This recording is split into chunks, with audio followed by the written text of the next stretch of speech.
Hello बच्चों, आज से हम शुरू करेंगे 11th क्लास की फिजिक्स का पहला चैप्टर, जिसका नाम क्या है, फिजिकल वर्ल्ड। ठीक है, तो आज से हम 11th क्लास की सीरीज़ शुरू कर रहे हैं which is based on NCERT pattern. NCERT pattern के हिसाब से हम शुरू करेंगे और देखेंगे कि इस फिजिक्स में क्या क्या है।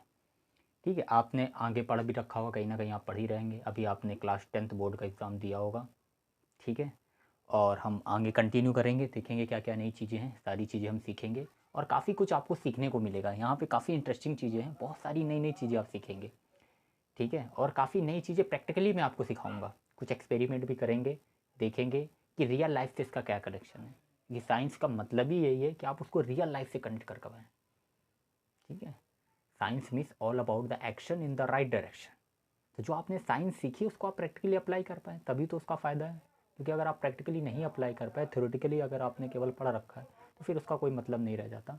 तो हम यही कोशिश करेंगे, हमारे और लोगों के पढ़ाने में बीच में क्या डिफरेंस होगा, हम उसको प्रैक्टिकली करके देखेंगे कि हाँ ये ऐसा होता है। ठीक है, तो 11th क्लास की फिजिक्स का पहला चैप्टर क्या है, फिजिकल वर्ल्ड। ठीक है, तो सबसे पहले फिजिक्स की दुनिया में आपका स्वागत है। हम आपको ये बताना चाहेंगे कि फ़िज़िक्स की दुनिया होती क्या है, ताकि आपको पता लगे कि ये कितनी इंटरेस्टिंग चीज़ है, कितनी लविंग चीज़ है और कितनी मज़ेदार चीज़ है जो आप पढ़ने जा रहे हैं। तो अगर आप पढ़ने जा रहे हैं तो आपको पता होना चाहिए कि इसमें है क्या। तो हमारा फर्स्ट चैप्टर हमको यही बताता है कि फ़िज़िक्स क्या होता है और जिस फिज़िक्स की दुनिया में आप जाने वाले हैं उसमें आपको क्या क्या मिलने वाला है। हम कहीं भी घूमने जाते हैं तो ब्लाइंडली नहीं जाते। मुझे नहीं पता आप लोग कैसे जाते हैं, लेकिन हम लोग जाते हैं तो पहले उसके बारे में सर्च करते हैं कि अगर मुझे यहाँ से जयपुर जाना है तो मैं इंटरनेट पे देखूँगा कि जयपुर में क्या है, उसकी हिस्ट्री क्या है, उसकी ज्योग्राफी क्या है, उसकी स्पेशलिटी क्या है, कौन सी घूमने लायक जगह है। फिर हमारे मन में इच्छा होती है कि चलो ये सब चीज़ें हमें देखनी है। फिर हम जाकर देखते हैं, हमें ज़्यादा मज़ा आता है। क्यों? क्योंकि इन सब की कहानी हम पहले से पढ़ कर जाते हैं। इसलिए जो चीज़ आप पढ़ने जा रहे हैं फिजिक्स, उसके बारे में अगर आपको नॉलेज हो कि फ़िज़िक्स में आपको क्या क्या पढ़ना है, तो आपको पढ़ने का मज़ा और ज़्यादा आएगा और ये आपको और ज़्यादा आसान लगेगा कि फ़िज़िक्स की दुनिया कैसी दुनिया है, कितनी अजीब दुनिया है और आप सोच भी नहीं सकते ऐसी दुनिया। बिल्कुल, मैं आपको बहुत सारी नई चीज़ें ऐसी बताऊँगा, आप कहोगे फ़िज़िक्स में ऐसा भी होता है। हाँ जी, ऐसा ही होता है। ठीक है, तो चलो फिर मैं नई नई चीज़ें सिखाऊँगा।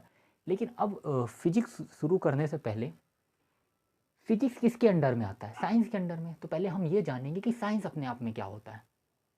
हम ये देखेंगे कि साइंस क्या होता है, व्हाट इज साइंस। तो पहले हम साइंस के बारे में समझेंगे, what is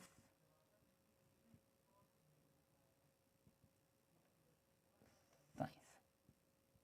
what is science, अगर आप किसी भी बच्चे से पूछोगे कि साइंस क्या होता है तो पता वो क्या कहेगा, साइंस मतलब वो कहेगा फिजिक्स केमिस्ट्री बायो, पर उसको इतना ही पता है। ठीक है, एक्चुअल में साइंस का मतलब क्या है, साइंस कहते किसको हैं। Today we are living in the age of science. तो एक्चुअल में साइंस है क्या। तो साइंस मीन्स होता है ऑर्गेनाइज नॉलेज। ऑर्गेनाइज नॉलेज, इसको समझ लें, इसको लिख लें, मैं अभी डिटेल में इसको बताता हूँ कि क्या है ऑर्गेनाइज्ड नॉलेज। ऑर्गेनाइज्ड नॉलेज, ये आप याद रखें। साइंस मीन्स होता है ऑर्गेनाइज्ड नॉलेज। किस चीज़ को ऑर्गेनाइज करते हैं, नॉलेज। किसका नॉलेज, जो हम अपने आसपास चारों तरफ देखते हैं। हमारे आसपास चारों तरफ कौन है, हमारे आसपास चारों तरफ नेचर है, प्रकृति है। तो हम नेचर के बारे में स्टडी करते हैं कि हमारे आसपास कैसे हो रहा है, बरसात कैसे हो रही है, पानी कैसे गिर रहा है। आधे साल हवा इधर से आती, बाकी आधे साल हवा इधर से आती है। इसी तरह से हम देखते हैं कि पेड़ इतना बड़ा हो जाता है और ऊपर की पत्तियाँ हरी रहती हैं। क्यों? क्योंकि इसमें पानी होता है।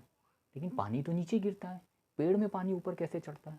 ये सारी की सारी चीज़ें एक के बाद एक क्या करी, हमने उसको देखी, नेचर में ऑब्जर्व करी, उसके कुछ लॉस बनाए, कुछ रूल बनाए, उस रूल को हमने किया, फॉलो किया। तो वो जो रूल था, वो जो स्टेप्स था, उसको कहते हैं ऑर्गेनाइज नॉलेज।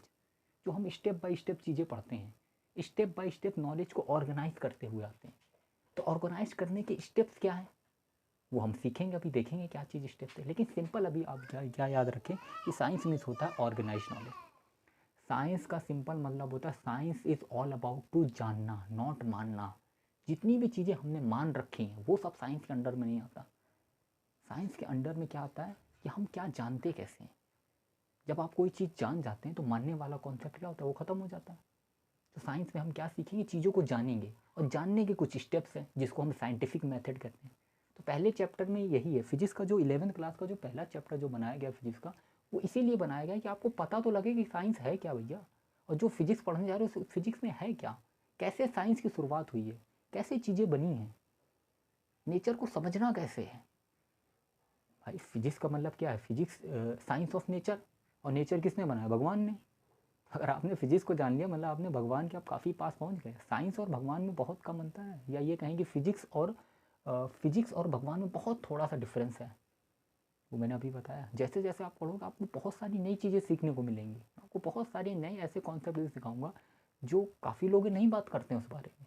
एक तो उनको पता नहीं होता, और उनको पता भी होता है तो वो उतना अच्छे से क्लियर नहीं है उनके माइंड में, क्योंकि इसके लिए बहुत सारी नई नई चीज़ें पढ़नी पड़ती हैं, चीज़ों को समझना पड़ता है, ध्यान लगाना पड़ता है, अपने आप को फोकस करना पड़ता है एक काम पे। तो देखेंगे और भी, अभी के लिए तो हम इतना ही रहते हैं। साइंस के बारे में मैंने समझाया। फिर अगली वीडियो में मैं साइंटिफिक मेथड बताऊंगा, उसके 6 स्टेप्स हैं, और उसको बढ़िया से समझेंगे। आपको पता लगेगा एक्चुअल में साइंस ये होता है। जब कोई चीज़ साइंटिफिक रूप से प्रूफ हो जाती है तो वो एक लॉ बन जाता है जो हर जगह एप्लीकेबल होता है, और उसको हमें मानना पड़ता है। फिर हम उसको हमें जानना पड़ता है, फिर हम जान जाते, फिर मानते नहीं हैं। ठीक है, देखेंगे काफ़ी नई चीज़ें मैं आपको बताऊँगा। ठीक है, तब तक के लिए पढ़ते रहें, सीखते रहें। आगे हम वीडियो डालते रहेंगे और चीज़ें मैनेज करते रहेंगे। ठीक है, तब तक के लिए इतना ही। All the very best.